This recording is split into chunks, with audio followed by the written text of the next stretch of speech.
Datuk Ketua, merujuk kepada Malaysia Airlines, Yang Berhormat Senator Dr. Lingeshwaran telah membangkitkan isu berkaitan Malaysia Airlines.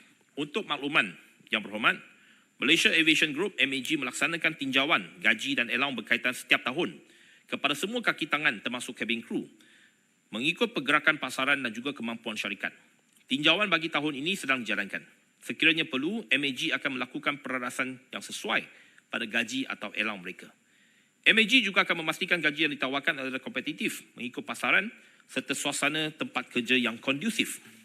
Sektor penerbangan di seluruh dunia termasuk Malaysia amat mencabar. Keadaan ini diburukkan lagi dengan penurunan COVID bermula tahun 2020 yang telah memaksa penutupan sempadan negara-negara seluruh dunia. Namun demikian, perkara ini telah memberi peluang kepada MAG untuk mengadakan penstrukturan semula pada tahun 2021. Penstrukturan semula ini telah membolehkan MAG berada dalam kedudukan kewangan yang lebih baik dengan balance sheet yang lebih sihat dan struktur kos yang lebih baik. MAG telah menunjukkan tanda-tanda menggalakkan melalui aliran tunai positif yang berjaya direkodkan sepanjang 27 bulan yang lalu. MAG sentiasa memberikan tumpuan untuk meningkatkan lagi tahap khidmat pelanggan untuk semua penumpang Malaysia Airlines untuk mencapai visi kumpulan menjadi syarikat penerbangan pilihan utama di rantau Asia Pasifik. MAG juga berharap untuk membina kerjasama yang lebih rapat bersama pemain-pemain di dalam industri penerbangan seperti Malaysia Airport Holdings Berhad dan rakan-rakan kongsi penerbangan lain untuk mencapai matlamat MAG. Walau bagaimanapun, sektor penerbangan masih melalui tempoh pemulihan dan masih terdedah kepada pelbagai ketidakpastian seperti ketidakstabilan harga bahan api dan nilai ringgit yang akan membawa kesan buruk kepada prestasi kewangan syarikat-syarikat penerbangan. Datuk Ketua Yang Berhormat Senator Datuk Poh Igai membangkitkan isu berkaitan status keselamatan pesawat Boeing 737-8 ataupun MAX yang baru saja diperolehi oleh Malaysia Airlines.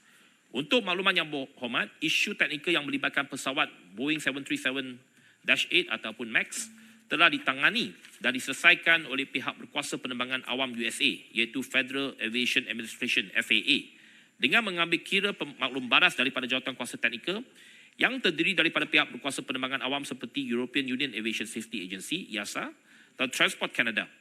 Sebagai tindakan untuk resolusi keselamatan, pihak FAA telah menerbitkan Airworthiness Directive yang berkuat kuasa 20 November 2020.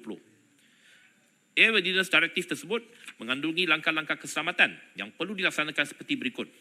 Meminda dan mewujudkan prosedur penerbangan baru untuk kru penerbangan. Memasang perisian baru kepada sistem flight control komputer dan max display system.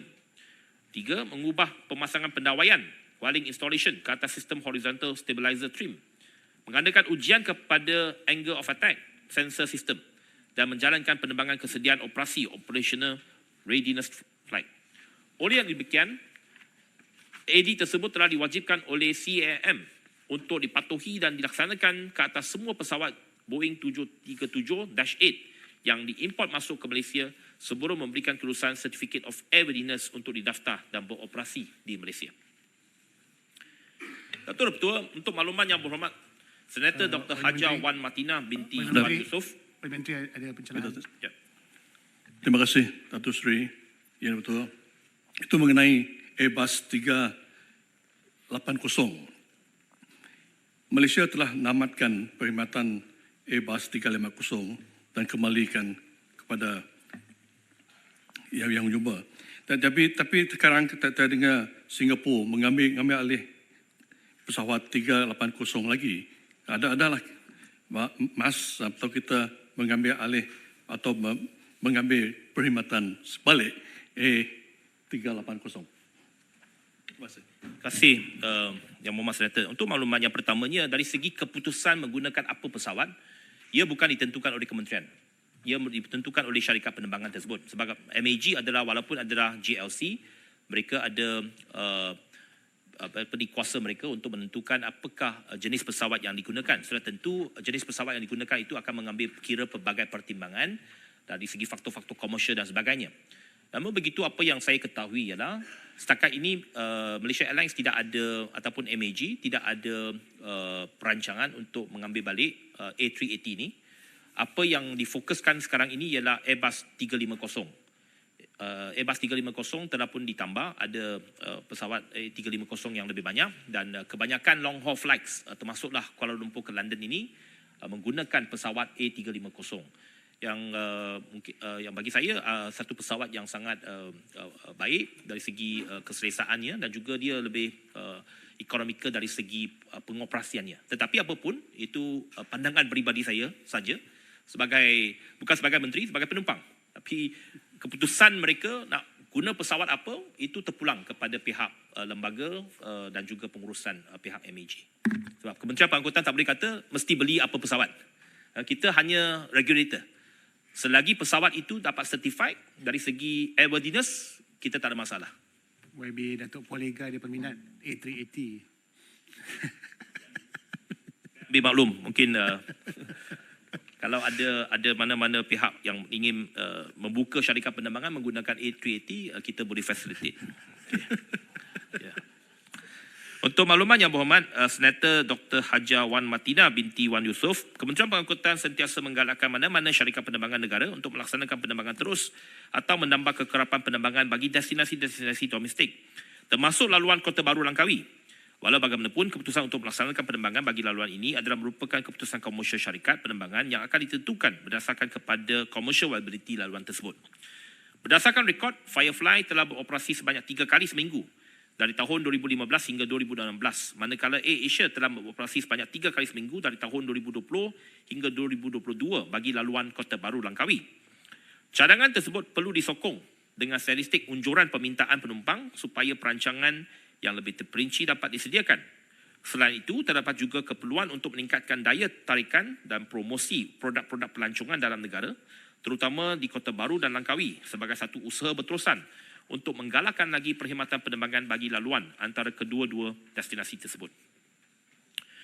Betul-betul untuk makluman yang berhormat Senator Dr. Datuk John Ambrose, Kementerian Pengangkutan melalui Malaysia Airport Holdings Berhad sentiasa membuat pemantauan dan proses baik pulih dari masa ke semasa ke atas kemudahan-kemudahan sedia ada di lapangan terbang antarabangsa Kota Kinabalu, termasuk penyaman udara dan kebersihan.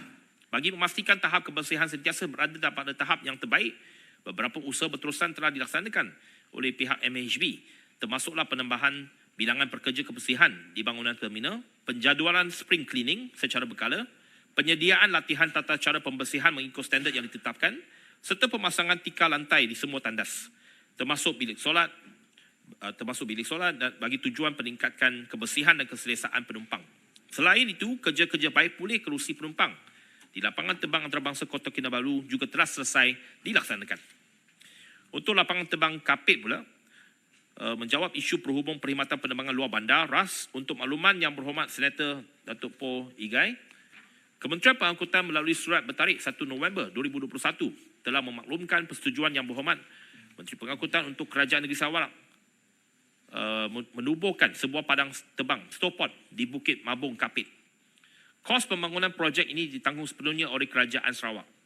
Projek ini yang disedia sepenuhnya oleh Kerajaan Sarawak telah mula dilaksanakan pada 26 Februari 2021 dan dijangka siap pada 25 Februari 2024 dalam masa 2 bulan lagi. Walau bagaimanapun, pembangunan stopot Kapit terpaksa ditangguhkan kerana Kerajaan Sarawak kini sedang mengkaji semula keperluan asas seperti jalan raya, elektrik dan air disiapkan terlebih dahulu sebelum pembangunan projek stopot di Kapit dilaksanakan semula. Itu jawapan yang saya terima mengikut apa yang dinyatakan oleh Kerajaan Sarawak. Seperti yang saya katakan, kita bersetuju, tapi hala tuju dan juga perancangannya terpulang kepada pihak Kerajaan Sarawak untuk menentukan hala tujunya. Berhubung stopot di Belaga, untuk makluman yang berhormat Senator Tuan Abun Sui Anyit, Maswing bersama-sama dengan Malaysia Airport telah melaksanakan kajian pembangunan stopot pada 2017. Penilaian tersebut adalah berdasarkan Airport Standard Directive yang dikeluarkan oleh CAM serta keperluan MCAR 2016. Berdasarkan penilaian tersebut, stopot Belaga didapati sebagai significant non-compliance of safety requirements terhadap kedua-dua garis panduan tersebut. MHB turut memaklumkan bahawa kerja-kerja membaik pulih stopot memerlukan anggaran kos banyak 20 hingga 30 juta. Pada ketika ini, Maswing tidak mempunyai sebarang perancangan untuk menyediakan perkhidmatan penerbangan udara luar bandar ke Belaga. Oleh demikian, cadangan membaik pulih padang terbang Belaga akan dipertimbangkan setelah Maswing mempunyai perancangan, dan cadangan ini juga tertakluk kepada kemampuan kerajaan. Seperti yang saya katakan dan jawab dalam Dewan Yang Mulia ini, kita sedang berbincang dengan pihak Kerajaan Sarawak, bukan Kementerian Pengangkutan, tapi pihak syarikat induk Maswing iaitu MAG sedang berbincang dengan pihak Kerajaan Sarawak supaya Kerajaan Sarawak akan dapat mengambil alih Maswing. Jadi hala tuju Rural Air Service itu saya rasa akan dimuktamadkan selepas pengambil alihan Maswing oleh pihak Kerajaan Sarawak, dan seterusnya mungkin Kerajaan Sarawak ada pelbagai perancangan baru untuk bagaimana memperluaskan Rural Air Service ini dan juga dapat memperbanyakkan lagi laluan-laluan penerbangan dan sebagainya. Akhir sekali, bagi pihak Kementerian Pengangkutan Malaysia, saya mengucapkan terima kasih kepada ahli-ahli yang berhormat Senator yang telah membahaskan isu-isu berkaitan dengan Kementerian Pengangkutan dan saranan yang dikemukakan. Saya ucapkan terima kasih dan ada baki 2 minit saya serahkan kepada menteri yang seterusnya. Terima kasih.